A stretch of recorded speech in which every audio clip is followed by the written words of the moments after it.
You're listening to the Wedding Biz Network, the voice of the creative entrepreneur.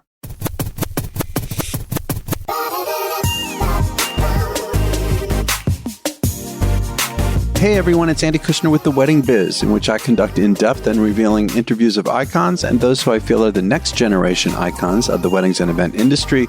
And this is all to provide you with education and inspiration. If you missed last week's episode, it was with Michelle Demery, also known as Miss Diamond Ring.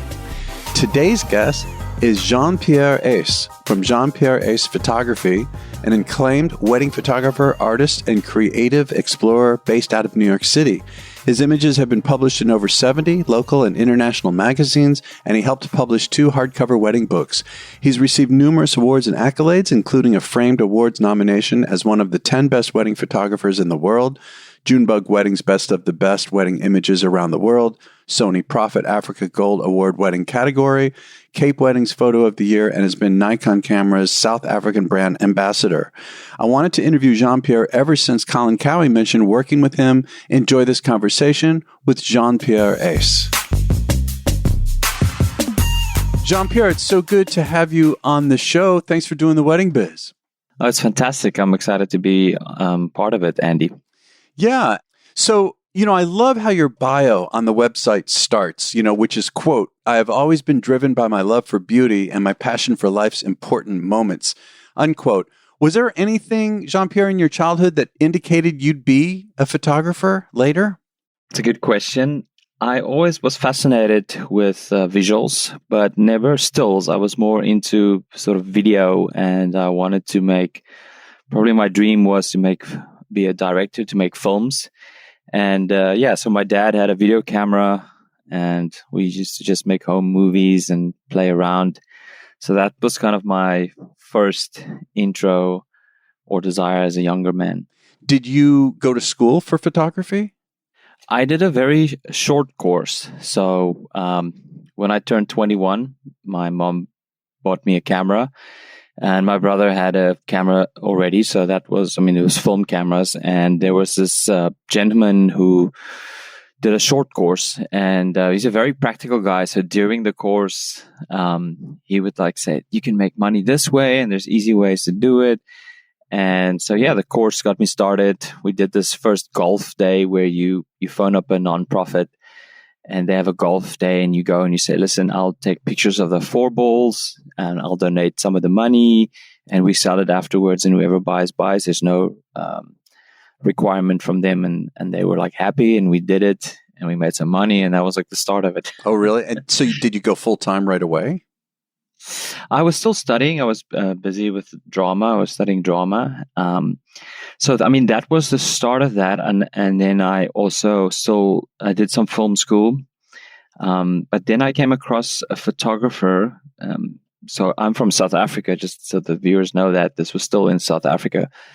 His name was Stephen Jones, and he was a wedding photographer. And he was kind of the first guy I saw that was successful. He drove a nice car and he dressed well. And before that, probably my idea of photographer was the guy who comes to take your school pictures. So he was the smart guy. And then I was wow, this, his example spoke to me. And that's how I got into weddings. And I shot 2 weddings with him. And the rest was kind of history from there. Wow. It's nice. I'm just thinking for myself, I'm in the band business, and I never thought that doing event work as a band could be a full-time living. And it was really later in life. I was in my mid-30s when I really figured that out. And I left a serious corporate career. And it's worked out since. But it's just interesting that, I guess both of us didn't really realize until we saw it with other people that something like this was possible. Definitely. I didn't think at that point when I said the rest was history, I didn't think I was going to be doing this for so many years. So I was telling myself, let me do this for a while. It will help me to work with people. It will help me to get to know light. And all this would be towards my goal to be a filmmaker. And then you get busy and you start making more money. And all of a sudden, you're enjoying it, and before you know, a couple of years later, you've done this. Or at one point for me, I was inspired, and then I said, this was like a turning point for me, 2007. I was like, I want to be the best now, and that changed. But it's an interesting point, this, because there's a lot of entrepreneurs, and especially if we look at the big entrepreneurs, they always say, follow your passion, right? But there was this guy, I forgot his name now. He's the guy that writes the Dilbert comics, those ones. And he said, it's not always true. He says, once you become successful, then that thing becomes your passion. Oh, that's interesting. That's funny. Yeah. And I thought it's true, because I had another passion, and then all of a sudden I became successful as a wedding photographer. You start getting, make more money. You get your name starts growing, and then it becomes a passion. So I think I think a lot of us land into things we never planned, and it's kind of that cycle. It's like, because maybe if I was never successful and couldn't get the business going, I probably would have gone into another direction, and that thing would have become my passion. That's a good point. I mean, I feel that creatives, that we all are, and especially end up having a successful business, that there's really a lot of things that we can do, technically speaking. There's more than one thing. And it's always interesting to me hearing people's paths and their journey and how they get to the point where they settle into one genre, let's say, of in the creative arts. But I think just being a creative, we have to have so many different skills. Like I like when I hear, especially musicians, I hear them say, "There's nothing else I could do. This is the only thing I can do." And I never really believe that. But maybe it's the one thing, like we're talking about, that we're the most passionate about. I do maybe want to add that while I was still studying in college drama, I was doing a part-time job. And in South Africa, what they did, especially those days, they had wedding exhibitions, and it was done in sort of your high-end shopping malls. And I remember walking through the mall, and there was a wedding expo going. And I remember looking at the photography for the weddings, and I was blown away. And that was before I thought I'd ever be a photographer. But I think there was a little seed dropped that day where I just felt like, wow, amazing is it that you can have these like creative photos on your wedding day? Like, maybe there was like the romantic me looking forward to getting married one day. Right. But there was definitely a seed, dropped there. Yeah. So there was that sort of I was drawn to that beauty way before I actually became a wedding photographer. Yeah. That's interesting. Well, I want to dig in more. So, in your site, I also saw that you mentioned, you were talking in this particular case about portraits, and you said, portraits are fun, artistic adventures in discovering the essence of the person I'm working with. There's nothing like seeing someone's expression when their personality is truly captured and mirrored back to them. So, Jean-Pierre, do you have like some kind of technique for getting to know your clients so that you can capture their essence like that? Maybe when I wrote that, it was a different, maybe it was, I feel different now in my career than maybe when I wrote that. I feel, I'll say it this way. There's a lot of, when it comes to visuals, right? And you look at all the marketing, and there's these conferences, and they always tell photographers, you got to tell a story with your photo. And I always struggled with that. It's like so much pressure. How does one photo tell a story? Right? It's like, it boggles the mind. It's like, and then you feel like, what's wrong with me? Why am I not understanding this? But what I realized with a wedding, a story is told over a sequence, right? So you have a beginning, middle, and an end. So if you look at a wedding from start to finish, you look through the different moments captured, maybe the portrait, and then the moment in the ceremony and on the dance floor, the private moments. Then you start capturing someone's essence out of more than one picture. So I think to get sort of that essence, because I've had clients tell me like, you've captured my essence, and I think that's the kind of the key. It's like the progression of photos that they look at, and it builds up that emotion. So now I'd probably say that one portrait probably can't capture a person's essence because we're so multifaceted. Yes. and telling that story. And that's why I love candidates so much. That's probably, candidates first for me. Because I always tell couples, because when you look at some of the post shots or the more creative, even if you call it editorial, informal, when you look at it years from now, there's a level of judgment we always bring to photos. And you're going to look at that and you might say, why did I wear my hair like that? Or why did I wear that tie? Because we're very critical. But when you look at a moment that captured how you felt, it's like judgment leaves the room. You could have a slightly not your best angle, or your chin looks a bit bigger than you want, but it's like all that judgment leaves and you just remember how you felt. And so that's for me the power. And I think that's kind of, and probably also the way that I work is I never force something onto people. So when you look at, if I'd show you a bunch of different weddings, you'd see the couples that are more reserved, and you'd see, you get a grasp of their personality. Obviously within the confines of a wedding, everybody is happy on a wedding day. So right. Maybe someone is more of a grumpy person in general, but you won't see that on the wedding day. Yeah, that's a good point. It's funny. I haven't performed in several years, but I remember, I used to think, my God, I'm seeing people in a sense at their best. I mean, they're dressed up, they're kind of bringing hopefully their most positive side to the celebration of somebody's wedding. And, it's a really interesting concept that's the situation people are in. And there you are to, grab it with photography. Well, I'd like to ask you, if you could take me through your process, generally from when you meet a wedding client and through the event, like generally, how does that go for you?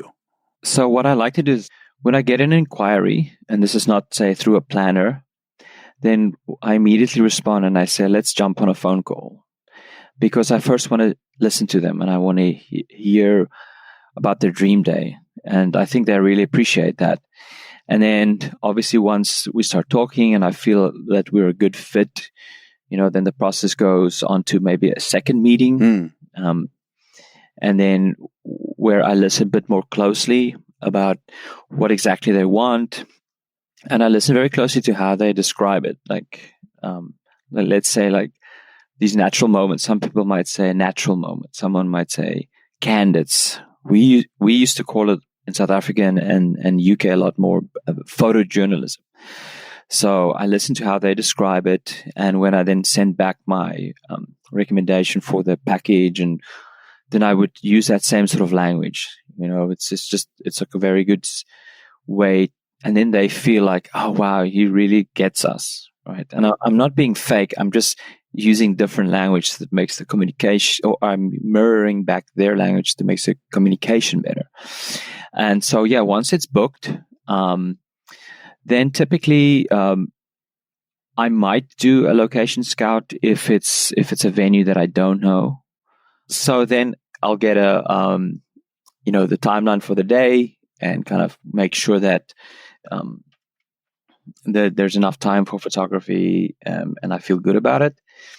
And an interesting thing there, I'm going to refer back a bit to South Africa because I used to work there so many years and now here, is that there the first look is not a big thing. And many parts of the world, like when I did weddings around the world, like Italy and London and Greece, it's not a big thing there. So it's kind of was something new to learn. So in terms of the process of the day on the first look, you start much earlier. And as a photographer, you actually shoot in more difficult light. If your first look is, earlier in the day, the sun is more, higher. Oh, okay. Where we used to shoot during the cocktail hours. I mean, so it was kind of a intense cocktail hour, but then you kind of have your golden hour. But you'd have to work fast because you'd have to fit in the family photos and the couple photos. And then they still want to spend a few minutes, in the cocktail hour. So, I sometimes miss that. It's like that beautiful light. Maybe some parts in America it's different, but in New York it's very typical to have the first look. So getting back to how it's done here, is I arrive at on the day, and I want the day to speak to me. I want the couples to speak to me by them just being themselves. Yeah. Yeah. Right. So, and what I'm there to do is I'll definitely direct them in two ways. I'll definitely make sure they're in the best light so that their personalities shine. And then the second thing is I do direct when I see someone's not looking good. I think that's one of the biggest keys. Is like, and it started when I was younger, and I would show my mom all these creative photos, and she picked up a photo one day, and it was more of a group picture, and she says, "You know what? When you pick up a picture, the first thing you look at is if you look good, and then you think it's a great picture." And I was like, "No, creativity," but it stuck with me. And then I started seeing photographers who would like shoot brides, this beautiful light, but maybe the light's not good for their noses, or maybe there's something they missed. If for guys, it's easy. They wear a suit, everything's covered, but women typically have their arms and their shoulders open. Oh, good point. Yeah. So I'm always attentive to that. So, and I find that women love that. So when we're doing these shots, and say even the more unposed, like let's say it's a moment, but I see something's not looking right or not working well, I would stop and I say, "Listen, let's just fix this, or maybe turn a bit more this way." But then specifically when we get to the portraits, I always look for that. And when it's a portrait of her, when it's a portrait with her and her husband, or it's the group shots or the family shots, there's things that I've learned to look at and ways to pose them that they look their best. Now, I'm not talking about posing like strict and formal and it feels stuffy. Not at all. It's like, it's very natural and it's easy, but they can't see how they look, right? So, and like when you shoot models, sometimes they like to have a mirror in front of them because then they can see what they're doing. And, so it's like, I like to be that sort of vision, that eye that makes sure they look their best, because once again, you could have beautiful pictures with rainbows and ponies and unicorns and like the most magical picture in the world, but if you don't look good in the photo, you're not going to like the picture. So, and also what I love doing is I believe there's a best picture for every woman out there or guy, like a beauty shot. Like every woman, I can create a beauty shot of her that she looks her best. And so I take a few minutes where I kind of what I call sculpt with the light. I sculpt with the light and I sculpt with her. And it's like, then I look very intently and it's very subtle. So I'd say, turn your shoulder a bit like this, drop it up there, or move that, or move a bit closer. And then I kind of let them move their heads around, because I feel like that perfect beauty shot might not be straight to the camera. It might be when she looks down, or, and the light plays a part in it. It's not always I've got a perfect angle. It's, this is my angle. The angle is also determined on the light, how it falls. So I have this few minutes that I just love doing. I create like this really amazing, beautiful shot. And I've had brides that would confess to me, they would say, like the wedding I shot in Greece, the bride told me, "You did this one portrait of a girl. I just want that. I don't care about the rest. Just give me one beautiful photo." Yeah. And I mean, I think a lot of women, this is their day. They're not models, and it's if they can have one amazing picture. That's right. It's the wedding. Yeah. Just like a beauty shot. That's separate from the sort of casual and the editorials and the informal. So I really enjoy that. And I also look at. For me, it's about. I mean, I'm probably going off the process a bit here, but for me, photography is about lines. It's also light, but it's about lines, right? And if you put someone, their arms and everything in the best lines, it's beauty. It's fascinating for me how the brain works that way. It's like, as an example, if you take a dancer, right, and she brings her arm up, let's say a ballet dancer, and she brings it up to the top and her fingers move and she creates this perfect line. It's emotional. Yeah. Because if I try the same thing, you might be put off. Right. And so how does that work? How does lines... That's interesting. How can lines be so emotional? And so I've learned to, when I'm shooting, like a veil creates a beautiful line. That's why veil shots are always so nice. Oh, interesting. I've never thought about it. I've never heard it spoken about this way. This is interesting. And for instance, a veil is a great way to slim someone a bit, like a bride, right? You can bring over a shoulder just that straight line of the veil, and very subtly the eye, it slims them. Or when they're walking, like sometimes a straight veil can create, an effect like that. And when it comes to, say, like a moment, when someone gives a toast and he puts the champagne in the air, for me I have to get that perfect moment right at the crescendo. If I didn't, it's almost like I want to delete the shot, because that's the moment that speaks, right? Like that moment within a moment. So, and even sometimes, when I've got this picture that I love. It's a flower girl, and it was in France, and we were waiting for the bride and groom after the ceremony. Or maybe it was we were waiting for the bride. Anyway, she was playing around, and then she was running on this wall, and I saw this moment. And I ran, kind of walked behind her, and I got these shots. But there's just this moment where the way their arms are and her dress, and it's from behind. You don't see her face, but you sense how she felt. So that's a kind of like level that when I'm shooting, I actually try to shoot, because I've shot so many weddings and I've seen so much from my work, from others' work. What I want to give the client is something that I haven't seen. And if I haven't seen it, I know it should be special. Wow. Ooh, I like that a lot. Yeah. So I push myself a little bit, like in that sense. And I'm like I approach it, it's very open. It's never the same for me. I remember once I did two friends, they both got married at the same venue. And you shot both, you're saying? Yeah, I shot both. So, I was able to make it look both different and not use the same. I've taken certain shots that I took this one shot that I won an award with. And I probably only did that. I tried the same shot probably 4 times after that in the last 15 years. That's why I feel like I'm the kind of guy that's, and personalities are a big thing here. Like, I know some photographers like to have a perfect schedule, and that's just how their brain works, and there's nothing wrong with it. But you could drop me in the middle of a wedding with no schedule, and I know nothing, and I wouldn't stress. Because it's just that's how my brain works. So in that sense, I've realized that's why I'm a very good fit as well for weddings. The chaos doesn't bother me.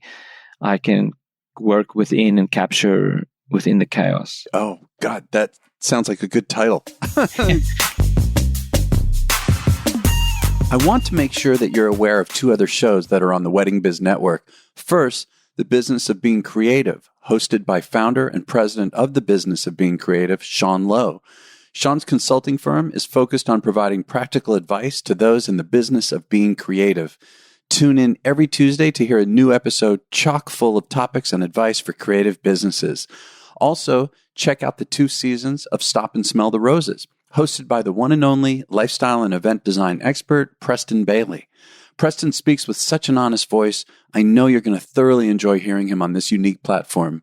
You can find both shows at theweddingbiznetwork.com or on your cell phone's podcast app for both The Business of Being Creative and Stop and Smell the Roses. I want to also ask you, what is the hardest part of what you do with this? I mean, I understand, your comfort level within the chaos. I love that. But what is the part is there anything that you still struggle with, whether it's as an artist or in the photography, what would that be? Specifically the day of, right? When I'm busy shooting? Yeah. That's a good question.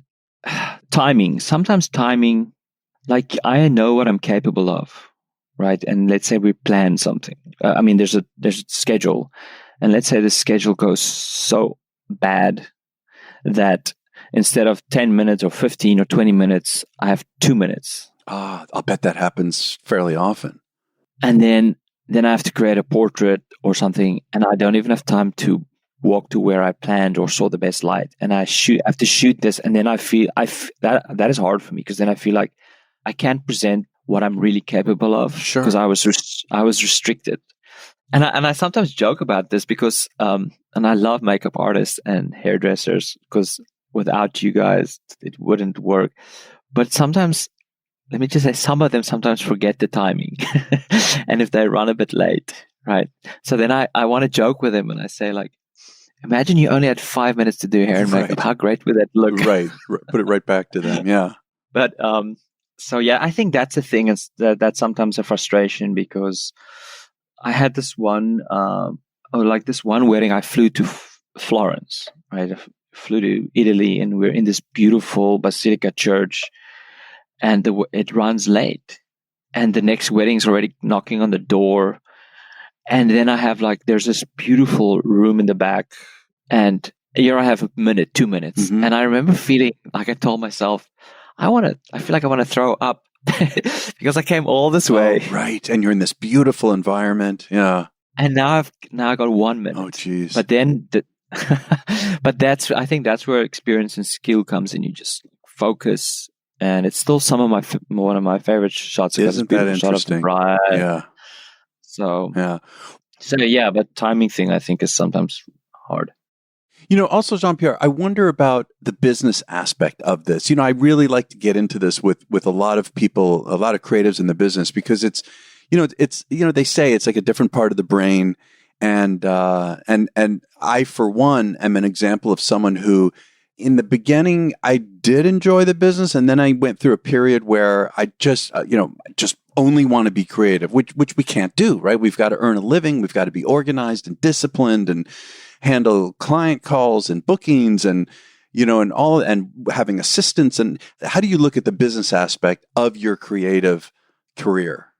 What you said there, I think that's so normal. We go through phases in our lives where I think our energy shifts, and then we want to be more creative. And then we feel like we don't want to put as much in the business, or we don't put so much in the business, and we feel so guilty. I used to feel so guilty, right? And I've learned that it's okay. I think we've all done it. So if we all secretly confess it, we've all had those times. We should all feel a bit better about ourselves. But yeah, it's always that push and pull, because I'm definitely more an artist, and there is an art to business as well. But if I have to be very honest, running the business side of photography is not challenging. Oh, interesting. It's not. No, it's not. And that sometimes probably made me feel a bit unchallenged, because if you look at, there's a lot of parts of the photography which we are super lucky. We should actually admit it. Like, if you work with a planner, the schedule is done for you. You arrive on set, basically the wedding day, everything's done. You just shoot. You have the pressure of getting the shots. But I mean, there's so little business that's happened before that, right? Yes, you have to meet with a client and you have to have a fit, but the actual business side of it is not that challenging. It's not like I'm sitting and I'm pitching and there's other people pitching and it's more cutthroat, right, and you win the pitch and it's a bigger, like other jobs I did when I pitched for corporate gigs, and you're up against competition and you have this meeting with all the CEO and the different people, and you have this great meeting, and then you hear you got the job, right? That feels to me more like a challenging business moment. So other than weddings, I'm wondering what other work you do. I know you mentioned, I believe you mentioned photographing models. Yeah. So other than weddings, and also parties that I do, which, if I may, a side note here. So in South Africa, it was basically, when it came to events, just weddings and just corporate. And starting to work here, you have birthday parties and bigger bat mitzvahs. So I must say the sort of the space of private events is much bigger. So I've kind of done more. I don't just do weddings. I'm doing sort of parties as well, and I've kind of enjoyed it. Let's say it's a 60th birthday party, and I can deliver to this client amazing photos that she never would have expected. So parties has become a big part of what I like to shoot. And then I've done sort of commercial campaigns and lifestyle photography. And I feel like all of that So the commercial side of understanding the brief and what is needed has helped my wedding photography in terms of knowing what to capture. And then more precision, like when it comes to commercial and the final product you give in the edit, I've learned a lot more in the precision. And then when it comes to the emotions and the flow, that's influenced my other work, to capture more emotion and to be able to not be so completely rigid when it comes to that. Yeah, that makes sense to me. I want to ask you just two more questions. If you were giving a master class to, let's say, some already somewhat experienced photographers who want to get to that next level, what would be one or two of the most important tips and advice that you would want to give somebody like that? Okay, so the first thing I definitely teach them that sort of concept about understanding story, that it's much easier than they think. Like, think of telling a story with a beginning, middle, and an end. So your whole wedding, the whole wedding's an opportunity for you to tell that story. And kind of, I think once that penny dropped, it helped me a lot, right? Not to have that pressure, because like I said, all these blog posts and everything is all over. There's so much stuff in America that like wants to teach us, but puts a lot of pressure on us. So I definitely discuss that so that they can feel, oh wow, yeah, when I capture the bride getting ready and the ceremony, I'm actually telling more of a story than I realize I'm telling.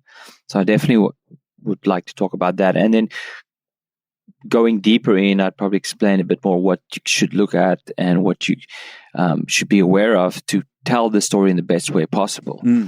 The second thing, I think it comes also down to working with body types, like understanding women's bodies and how the dresses are cut and how to work with that so that you have the ability to give that, that there's nothing worse, I think, for a photographer to give a beautiful shot and then someone looks at it and goes, I don't like how I look in that. Oh, your heart sinks. Right. And it's just based on where people are very critical with themselves. Typically if a mom or someone else is next to them, they would say, no, you look gorgeous. And it's, but I would definitely want to help photographers equip them as much as possible so that can be avoided as much as possible. And it's because it's sometimes very quick little things. How to do this, do that. So that's the one thing. And then the third thing maybe is like that word precision, like to push photographers or to show them, find the precision in a moment, like find that lines, like wait a little longer, like get that composition in that perfect moment, and then you have that precision and that speaks louder, and then, because then you work, because I've seen so much, I've shot so many weddings. I think I've shot over 700. Oh my God. My record year was 72. But because I've seen so much, I've shot so much and I've seen so much, it's that thing of producing images that have like this just next level of precision. And it's just I would probably teach photographers more about how to think about that, what to look for. And even in the edit, like how can you just round that off? Yeah. Maybe a fourth thing would be ending it off with storytelling is look at portfolios. I've helped a lot of photographers with their portfolio sequencing.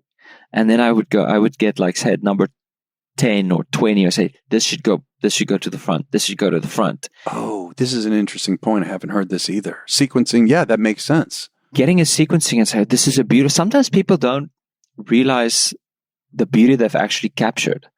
So I'm very good with that. So I think that's an editor's eye, right? Like not the guy that edits the photos like a magazine editor.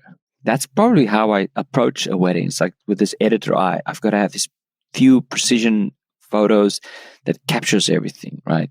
Like I sometimes feel like there's one photo that is worth all the money that was spent.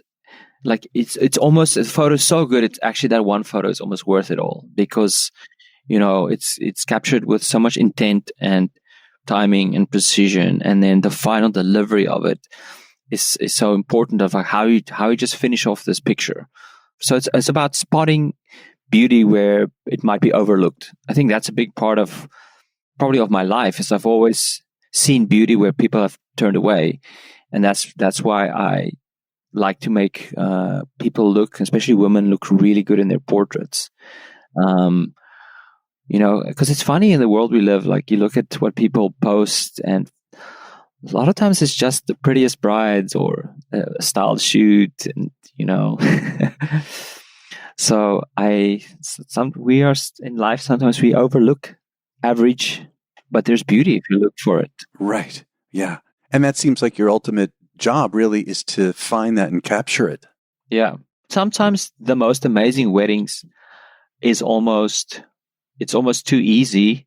It's almost like if I arrive to a really big wedding that's been designed, months and months of planning has come in, the dress, the makeup, the hair, then I arrive there and it's so easy almost to take a great shot, right? But sometimes you get these weddings, or maybe where it's very hard.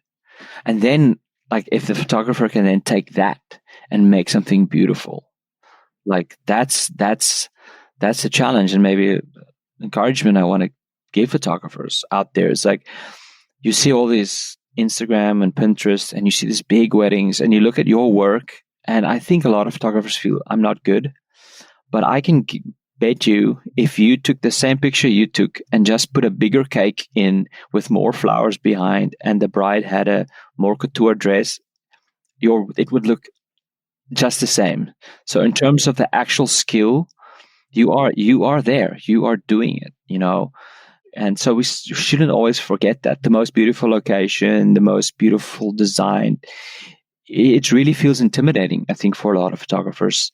But if you look at the picture and you look at it again, you realize, listen, it's just a straight-on shot with some backlight. It just happens to be on Lake Como. Right, exactly. When I shoot my picture with a straight-on shot with a backlight, and it's just not at such a great venue, my skill as a photographer it's the same. Like I'm not that I'm less skilled because that setting is unbelievable. So I think that's overwhelming sometimes for photographers. Yeah, that's interesting. No, those are really, really good points.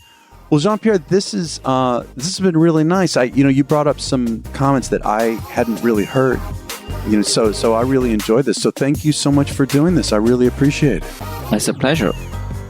Thank you for listening to my conversation with Jean-Pierre Uys. Be sure to check out his website at jeanpierrecreates.com. That's Jean, Jean, Pierre, Pierre, creates.com.